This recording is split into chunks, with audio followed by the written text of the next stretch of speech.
Intéressons-nous à la nutrition infantile. Un atelier régional sur le renforcement du suivi et de l'application des mesures légales adoptées pour protéger l'allaitement maternel en Afrique de l'Ouest et du Centre s'est ouvert ce mardi à Abidjan.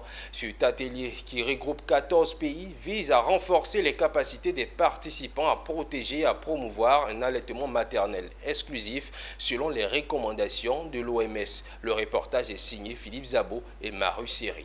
On ne cessera jamais de le dire. Rien ne peut remplacer le lait maternel. Ce lait est unique et est le premier et le meilleur aliment pour le nourrisson.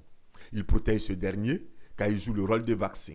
Ce cadeau naturel est mis à mal par des produits de substitut fabriqués par des groupes agroalimentaires ou pharmaceutiques.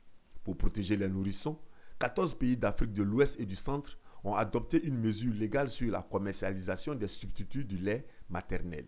C'est la mise en œuvre de ce code qui pose problème. Nous sommes très heureux d'accueillir les différents pays regroupés au sein de l'OAS avec notre partenaire pour faire le suivi des tests que nous avons pris concernant le code d'alimentation, mais surtout l'allaitement maternel. Vous savez qu'en Côte d'Ivoire, il y a eu, en plus de l'adoption de ce code, nous avons pris des tests pour limiter la commercialisation des substituts du lait dans les grandes surfaces, mais surtout faire en sorte que ces substituts de lait qui sont des compléments soient prescrits simplement par les professionnels de santé, notamment les pharmaciens. Et c'est vrai que ça nous a demandé de faire vraiment de la pédagogie, informer, éduquer. Et aujourd'hui, nous pensons que les choses se passent bien.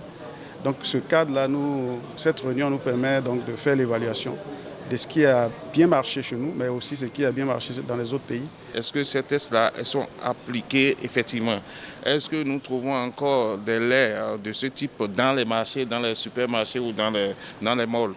C'est sur ça que chaque pays a dû revisiter son parcours pour voir là où il en est. Et comme vous venez de l'entendre, il y a des pays qui sont en train, il y a des pays qui n'ont pas encore pris le pas, mais il y a aussi des pays qui sont en avance, comme nous venons de citer.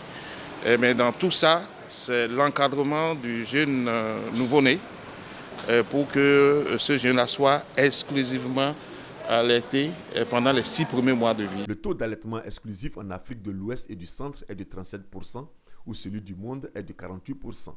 L'UNICEF et l'OMS veulent accompagner ces régions à atteindre un taux de 50% d'ici 2025.